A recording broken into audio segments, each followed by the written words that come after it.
Well, thanks for giving me the opportunity to talk about this article today. The research is the conflicted role of purchasing in new product development costing.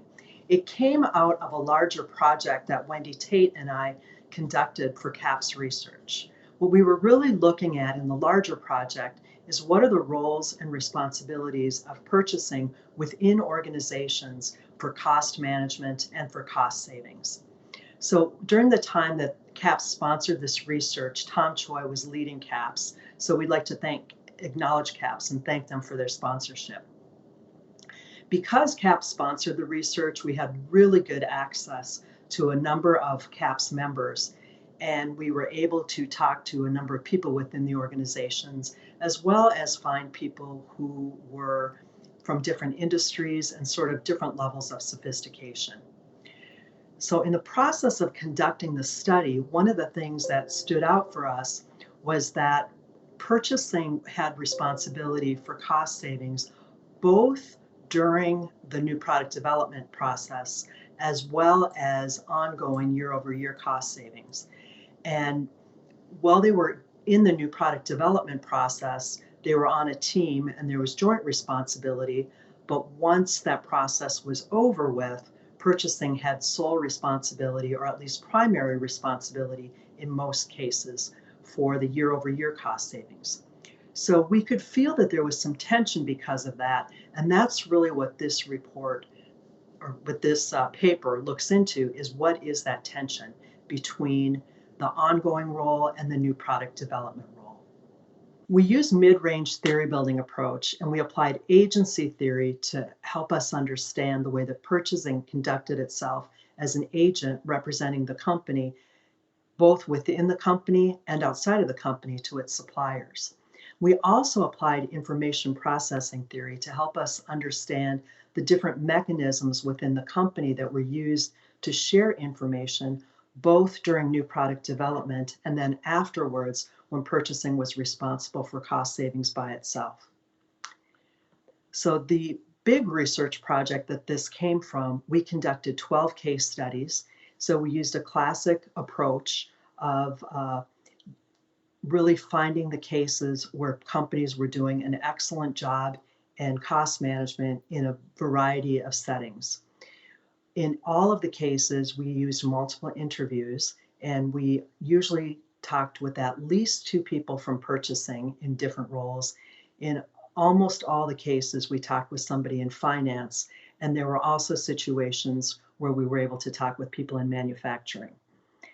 Out of those 12 cases that we conducted, there were 7 of them that were really involved deeply in new product development. So those were the ones that we focus on in this particular study.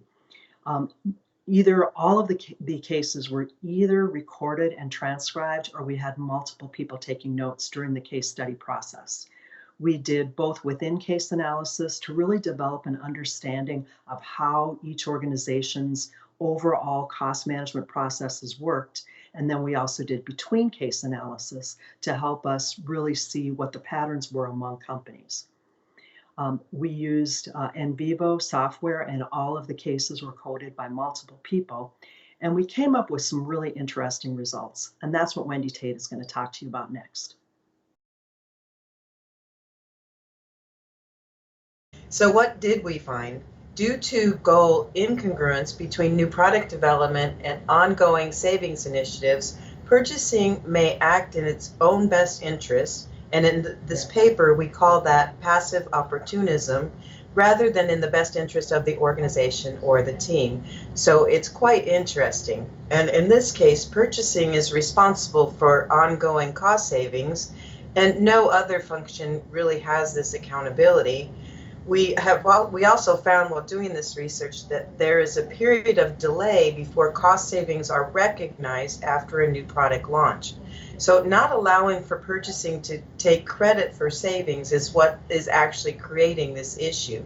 So what if purchasing could do better than target cost in new product development, but instead keeps these savings hidden until they count? Is the target cost the actual best cost that they could achieve? Sometimes that passive opportunism comes into play, and it actually isn't. So this research actually had quite a few implications for practitioners and for future research, which we of course plan on continuing doing research in this area. So thinking about that, we expose in this manuscript the potential goal misalignment between new product development cost processes and ongoing cost savings. And we suggest some theoretically grounded methods for reducing the conflict. Putting mechanisms in place during new product development is critical. And what happens is these mechanisms can help manage new product development costs. And it's important that managers understand how and when to apply these mechanisms. And that's to avoid the negative impact of information. So some of the mechanisms that we discovered were some vertical information mechanisms, such as target costing processes, stage gate processes, platform approach, and some lateral relationship mechanisms, which include cross-functional teams and having unifying or common goals amongst all of the team members. That keeps away this passive opportunism. So the research really reinforces the fact that cross-functional teams and joint accountability are really important. Vertical information systems can be put in place, which makes new product development teams more effective. However, once a product moves to production, those mechanisms go away, so that those things that we use to control some of the information uncertainty go away, and there's no cross-functional oversight. So maybe adding in some of that cross-functional oversight would create some good outcomes.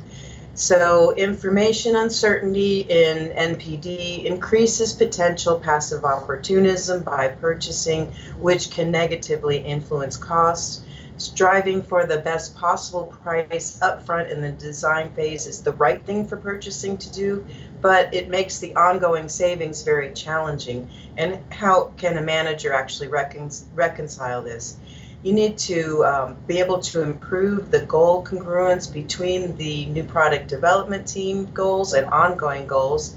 And you want to be able to optimize new product costs, which could potentially get you a lot more market share. The timing separation of the new product development costs and the ongoing cost reduction for procurement in particular increases this idea that there could be some passive opportunism.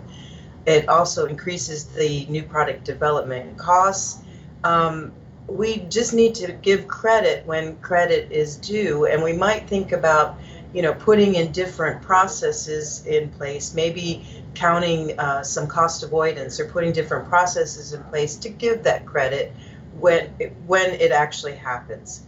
So keeping the procurement people on this new product development team is super important, but potentially managers could motivate others, like have an expert NPD design engineers. And these people, some of the companies we talk to are installing people like this on the team, and their job is to be deeply versed in what items should cost, and they are in particular motivated to get the best initial cost, making it so purchasing couldn't hide information because they would know. So make others responsible for ongoing cost savings, or potentially have teams responsible. If we can do that, then that might reduce this passive opportunism.